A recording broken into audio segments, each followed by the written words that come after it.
We're going to upgrade your dating game so you can build healthier, long-lasting relationships with authenticity. Welcome to my channel. My name is Olivia, and this is a space where I share all my musings, teachings, and experiences on how I got to this embodiment of living like a goddess. Whether you are a man or a woman, there are definitely some gold nuggets for you, because either you are able to pick up the pieces on how to fully embody the goddess that already lives inside you, or how to approach and honor the goddesses within your life. I'm going to share on something that is so vital for all relationships. This is the 5 love languages. The 5 love languages are a framework created by the author Gary Chapman, and it's a roadmap for us to understand how we can love and show our appreciation and love for our partner in a way, in a language that our partner can understand. You're showing your love, you're showing your care, you are listening to them, you are always there when they need someone to talk to, but they don't feel loved by you. And you're wondering, what? Like, I've done this, and this. Like, how did they not see and feel my love? Well, this could be because that person has different love languages that are more meaningful to them or carry more weight to them. The love languages are so important because it helps us understand what those things are that the people in our life need in order for them to feel loved and cared for, and what truly is of value to them and to their heart. I'm going to go into the 5 different love languages along with examples and ways that you can help start to map what they are for yourself and for the people in your life. Love language number 1, physical touch. Physical touch is pretty self-explanatory. It is physical connection, skin to skin contact, that sense of feeling, the sense of touch.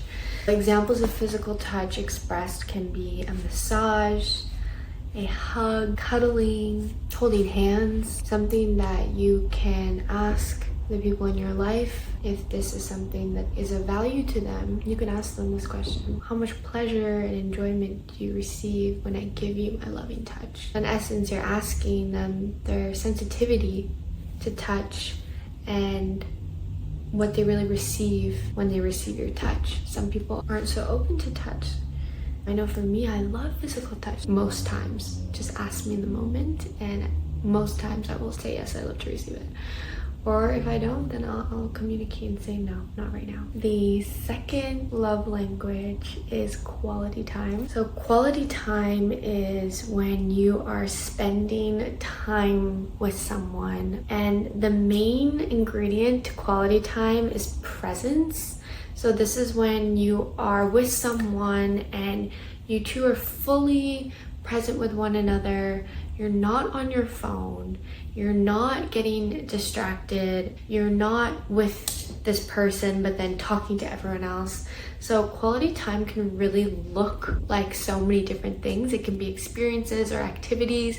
It can be as simple as just sitting down face to face with someone and having eye contact with them and breathing together. That could be an example of quality time. Other examples could be going for a walk together, like a sunset walk or a hike, sitting and having tea together, having a conversation, asking them about what's been on their heart lately. And truly, like, to this is present, because how often do we go to a movie or watch Netflix or even go for dinner together, but how much of that time is spent either scrolling or our attention is somewhere else. It's almost like there's 2 people, but then our attention is going to a third outlet. A key ingredient to quality time is that both of our attention is on each other or on something that we're creating together.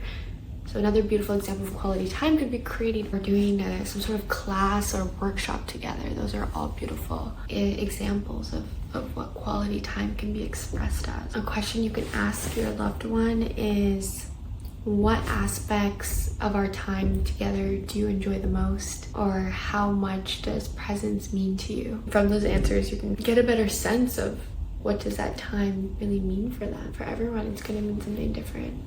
3, acts of service. Acts of service are things that you can do for someone. You're in service to them. Things could be cleaning their car for them, or driving them to their job so they don't have to commute that day, or completing some sort of task so they don't have to do it. Could be giving them a massage. That could be a 2-in-1. Making them dinner, making them breakfast, lunch. Acts of service is you're showing your love by being in service and doing something for them. A question you can ask in relation to this love language is, what is something that you wish you didn't have to do this week? How do you feel when I help you with X? How do you feel when I help you with laundry? How do you feel when I help you with taking the dog for a walk? How do you feel when I help you in the garden? And you can start to get a sense of, what does that mean to them? Is that of value to them? Do they care? How much weight does that have to them in their heart? Love language number 4, gifts. Gifts. Okay. Gifts, you understand. Examples of gifts: flowers, chocolate, candles, tea, love letters. Anything that has a more intimate sense to it. Something that you know they really have been eyeing, you know that they like.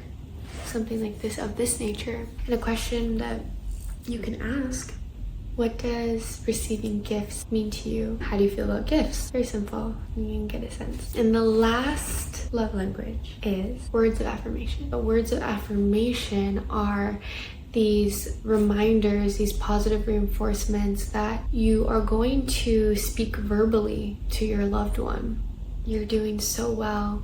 You're doing such a good job at X. I see how much you care about X, and it really inspires me. You mean the world to me. I appreciate you so much. I appreciate you when you ask me how I'm feeling at the end of the day. I really value you and love when you text me at lunch asking if I took my 3 deep breaths today. So these are some words of affirmation, and questions you can ask around this is, what is something that you don't hear enough of? Vulnerabilities do you have that you would love to receive more support or positive reinforcement around? That brings us to the end of the 5 love languages. We had physical touch, quality time, acts of service, gifts, and words of affirmation.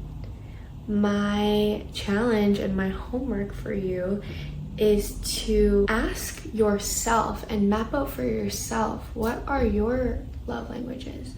And I invite you to reflect on this question. When do you feel the most loved, appreciated, and valued?